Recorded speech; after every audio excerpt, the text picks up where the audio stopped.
Welcome to today's episode of Time Well Spent. I am so appreciative of the time that Dr. Andrew B. Campbell, also known as Dr. ABC, has given us for today's discussion. Dr. Campbell is a graduate of the University of Toronto with a PhD in educational leadership, policy, and diversity. He is currently a faculty member in the Masters of Teaching program at the University of Toronto and an adjunct professor at Queen's University. Dr. Campbell is an Ontario certified teacher and has been an educator for 25 years. His research and scholarship is focused on issues of equity, diversity, and inclusion, cultural competency, educational leadership, 2S LGBTQ+ issues, and teacher performance evaluation. He is an author, presenter, workshop facilitator, and a motivational speaker.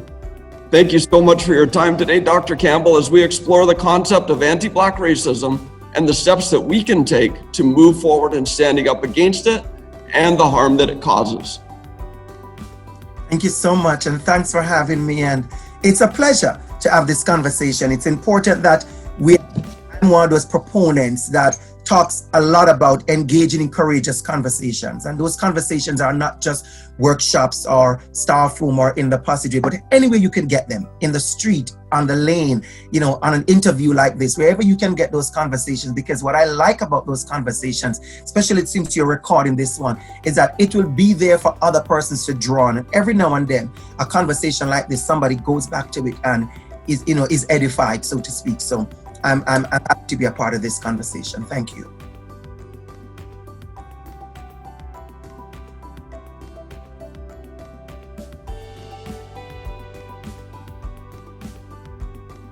So funny enough, of course, everybody like to put their twists on things. So for me, I wish to respond to the question in a different way, not to talk just about research, because I feel like, especially what's going on now in anti-Black racism, equity, anti-oppressive practices, there's this constant, I think it's like a constant desire to have research and to have evidence. And, as a person who teaches research, I know the value of research, but what I feel like is happening sometimes is that the research need for evidence is something that I think a lot of us are hiding behind, and to say, until I get the data, until I get this, I will do nothing. And so for me, I'm actually not pushing back at research and data, because I can't do that. I make my living from teaching research, but I want to kind of pause that educators, action, frontline persons, so to speak, would understand that I want you to think about school culture and climate. So in the light of microaggression, instead of thinking about data and evidence, think about your school culture and your climate. Because I'll tell you this, the psychological impacts of microaggression includes the fear, the anxiety, the depression, the negative impact of self-esteem, and of course, the negative impact of performance. So for this question, I choose to ask educators, all educators, to think about the many forms of microaggressions we know in our schools. Not the data. Think about your school and the many forms you have identified, you have experienced, you have seen, you have picked up, you have watched, you have seen play out. Those that deal with hear and language and accent and Canadian English and abilities and migration, immigration status, family structure, food. Think about those, the microaggression. Food has been a big one in our schools, and decide how you will work to eliminate those. So, for me, I'm gone into an immediate call for action to our leaders, because our leaders, I believe, I've done a lot of work with principals that they're genuinely looking for, what can I do? So other than multitude the data, I want to say to principals, think about your school culture and climate, and think about, are you creating that space of belonging? And I want to underline that word, belonging.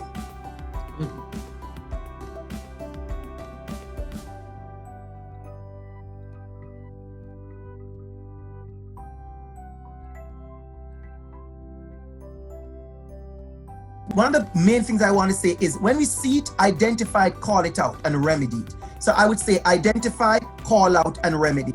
Because the truth is, we see it. It happens a lot around us. And the microaggression, the whole idea of micro, is that it's happened so much that you can hardly see it.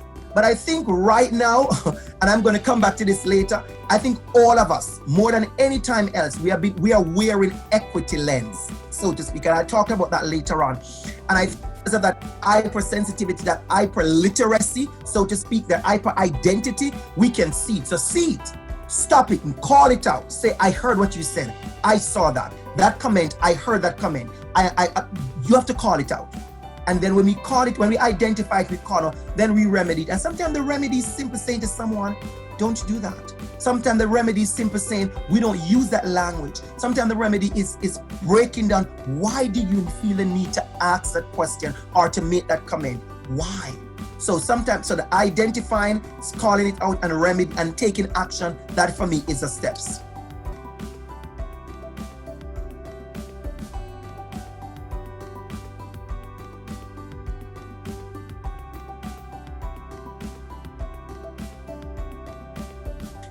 I would start by saying, because there's a lot of books going around, and what has happened even in this pandemic and epidemic and the anti-racist whatever we're going on with, is that we see where power is still benefiting.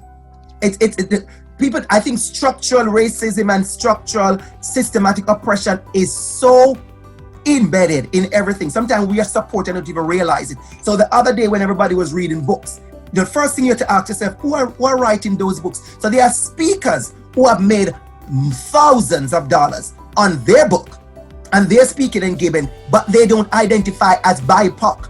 They don't identify as Black, Indigenous, or people of color, but they are leading, and we're still calling in them. You know what I'm saying? And we're still paying someone to speak $5,000 and paying somebody who is BIPOC $1,000 or less. So as it matter book, I want to show you something. So I did bring some of my book collections. And what I want to do, I'm reading books by Black authors. This is one of my favorite author, Gloria Layden Billings, right? And I'm reading Baldwin. I'm looking at Bell Hooks. I'm into Bell Hooks, right? Bell Hooks writes a lot of books. I look into Bell Hooks. And if you look at and of course, my sticky notes are all over, because as I see a treasure, I identify a treasure. So what I'm reading, and I'll say this to you, I am reading stories that talk about Black authors, number one. I'm focusing on that for a while. I do teach, at the university level, so I'm reading all authors. But I'm focusing on Black authors, Indigenous authors, right now. And as I show you some of the books I'm reading, but more than that, I want to say something to our educators and to identify myself, first of all, as a Black man engaging in reading process and my own learning. And I want to underline that as persons of color, Black people, I am still engaging in my own learning through reading. So I love when you brought up this question. And so I want to read our stories. So this is my statement. I want to read our stories. I want to catch up on our stories. If I read 1,000 books now that are written by BIPOC authors, it will still not be enough for me to catch up, so to speak. So we have been fed so many stories that focus on measuring ourselves and comparing ourselves and what is normal, what is standard. So for me, my personal reading at this time is our stories. And there are books about Black joy and Black love, not about fighting and anti-oppressive practices. I am literally focusing on Black love, Black joy, Black power, Black excellence, Black dad, Black families, Black success, what Black joy and Black love looks like, Black community, because I want no other person to write that story than a Black person at this point. And I'm done hearing from the hunter. I want to really underline that. I am personally done hearing from the hunter. I want to hear from the lion. Even when he is shot and killed, I want to hear his version. So for me, I'm reading stories that talk about Black joy and Black love and Black excellence. That's my focus right now. And Bell Hook, like I showed you, Bell Hook is a good one. Billings, Linda Billings, Gloria Linda Billings. We talked about culturally relevant and responsive pedagogy, something I'm very, very big on. One of my favorite topics to do a workshop on. So I'm reading her work, and I'm reading the passion that she brings to Black kids in the classroom or to the space. So that's what I'm focusing on now.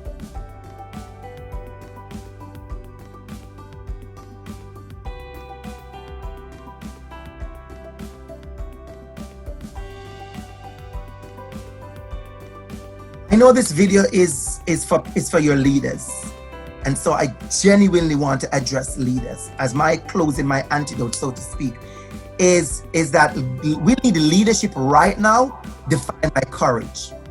The days of weak leadership and pretend leadership is over.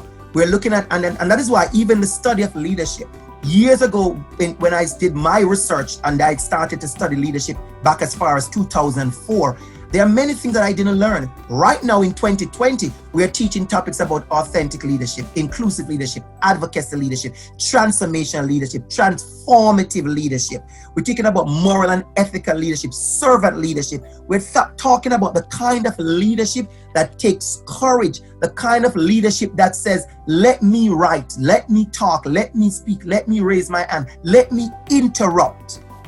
And so for me, my closing would talk about the leadership that is needed is a leadership of courage, the leadership of action, the leadership that is mindful of and yearns to protect and serve our children, right? The leadership that is about school being a place for every single child. Because I think we have way too many vice principals and principals wanting to be educational managers because it's simple, the next step up on the ladder.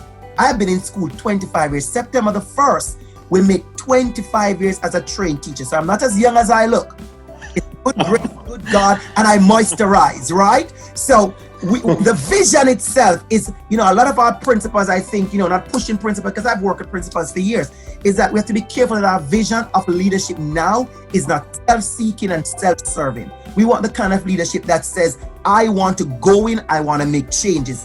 I'm about living my best. I am personally about living my best life, as the kids would say. I'm sure you've heard it.